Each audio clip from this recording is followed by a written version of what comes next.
Assalamualaikum warahmatullahi wabarakatuh. Perkenalkan, nama saya Dindi Aprilanata, NPM A1A019020, semester atau prodi 3A, Pendidikan Bahasa Indonesia. Kita semua sudah tahu apa itu coronavirus dan COVID-19. Coronavirus merupakan keluarga besar virus yang menyebabkan penyakit pada manusia dan hewan. Pada manusia biasanya menyebabkan penyakit infeksi saluran pernapasan, mulai flu biasa hingga penyakit yang serius, seperti Middle East Respiratory Syndrome dan sindrom pernafasan akut berat atau Severe Acute Respiratory Syndrome. Coronavirus jenis baru yang ditemukan pada manusia sejak kejadian luar biasa muncul di Wuhan, China pada Desember 2019.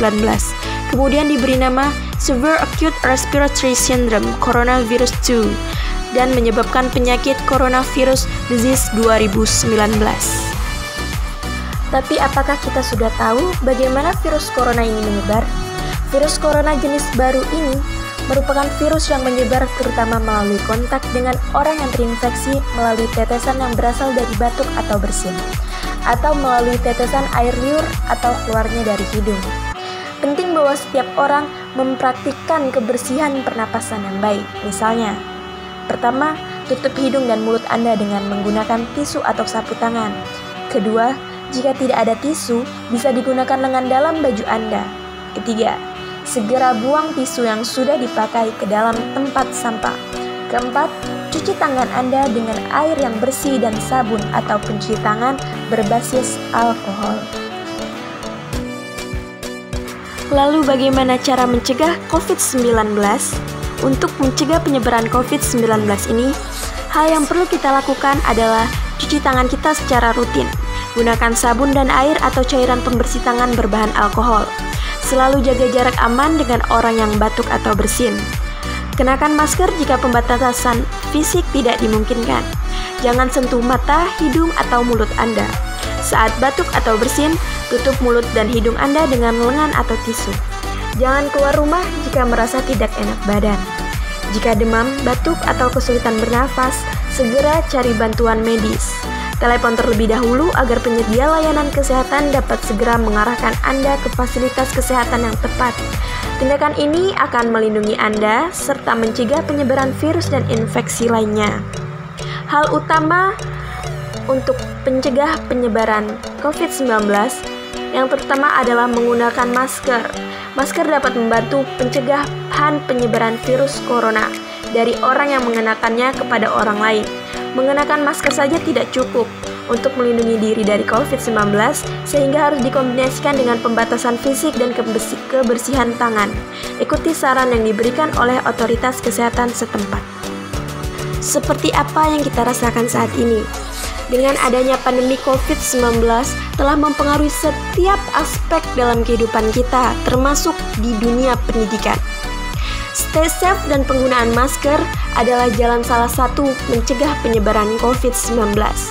Tapi apakah dengan adanya sistem pembelajaran di rumah, siswa-siswi, mahasiswa dan mahasiswi merasa efektif dengan adanya pembelajaran daring? Saat ini pandemi menjadi tantangan dalam mengembangkan kreativitas terhadap penggunaan teknologi. Bukan hanya transmisi pengetahuan, tapi juga bagaimana memastikan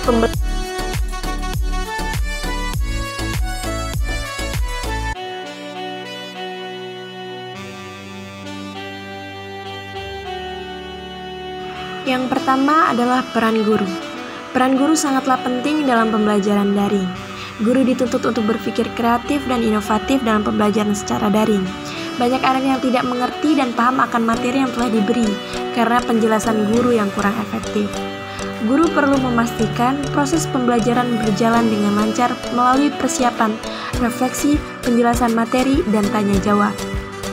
Membuat mekanisme untuk berkomunikasi dengan orang tua atau wali dan siswa. Yang kedua adalah peran orang tua. Peran orang tua ini sangatlah lebih penting dari peran seorang guru, karena orang tua yang bisa melihat dan menilai anaknya dalam sistem pembelajaran daring ini secara tatap muka. Peran orang tua yang pertama adalah menyiapkan perangkat pembelajaran. Yang kedua, memastikan anaknya siap untuk mengikuti pembelajaran. menyiapkan waktu untuk mendukung proses pembelajaran secara daring, dan yang terakhir, mendorong siswa agar aktif selama proses pembelajaran. Yang ketiga adalah peran pelajar itu sendiri. Siswa dituntut untuk selalu mengikuti jadwal pelajaran, tepat waktu dan menyelesaikan tugas-tugas yang diberikan secara tuntas dan memahami materi yang diberikan oleh guru. Bisa membagi waktu di rumah untuk belajar dan bermain atau yang lainnya, serta aktif dalam berdiskusi dengan guru, teman, dan orang tua. Saya Dindy Aprilianta mengucapkan terima kasih. Semoga apa yang saya sampaikan ini bisa bermanfaat bagi kita semua. Stay safe semuanya. Wassalamualaikum warahmatullahi wabarakatuh.